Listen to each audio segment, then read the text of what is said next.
Hi, thanks for joining me today. Do you find that your stepchildren are sometimes quite resistant to you wanting to do something a different way? And it's very easy to want to change the way the family was to being something you want it to be without really thinking about it?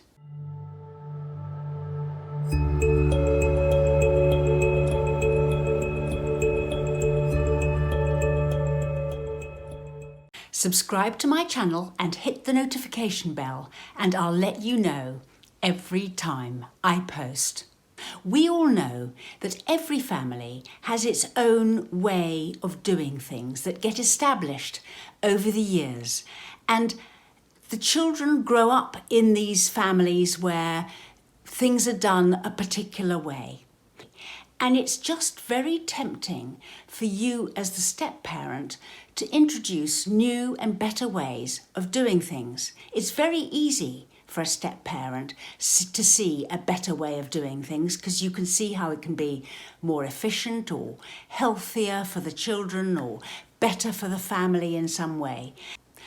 And I just want to think about this for a bit because children in particular gain a lot of security and safety from things being done repetitively the same way.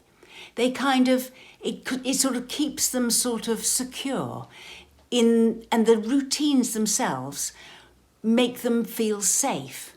And this affects things like their self-esteem and their self-confidence.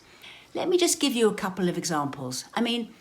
There was an instance where a stepmother found that her stepchild never came to the table to eat a meal. And that was because she lived normally in a single parent household and they just didn't eat at the table. So the child wasn't really used to sitting up at a table and eating a meal, as perhaps the step-parent may have wanted the new family to be. This is a change to the child's routine. You want it, and you can't see while the child has difficulty sitting at the table. So then the child starts objecting to sitting at the table and you begin to have a problem.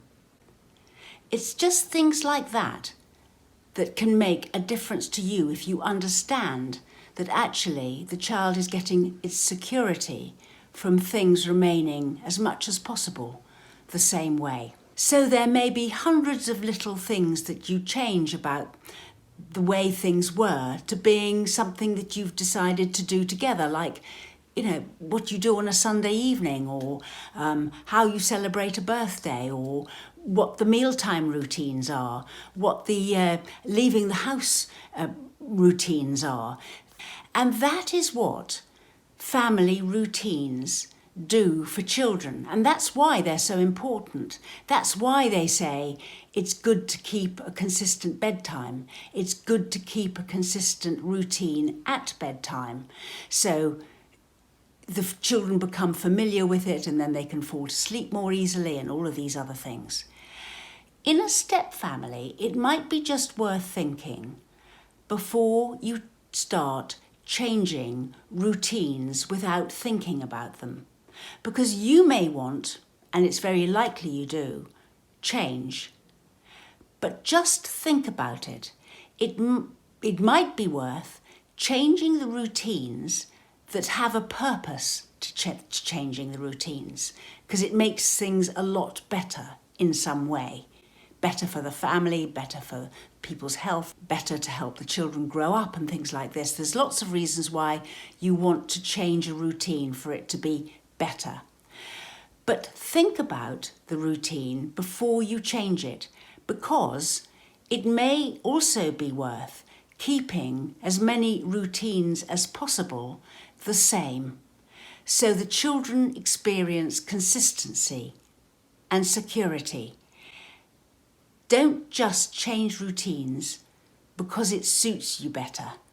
Keep the routines as much as possible for the children as they are and in place.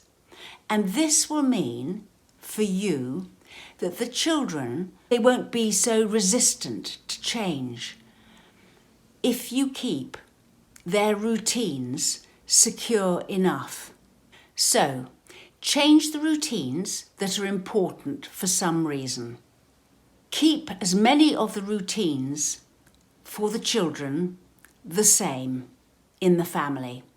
And when you want to make a change to a routine, think about doing it gradually.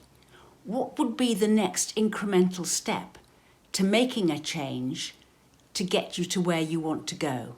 Or what would be a halfway post?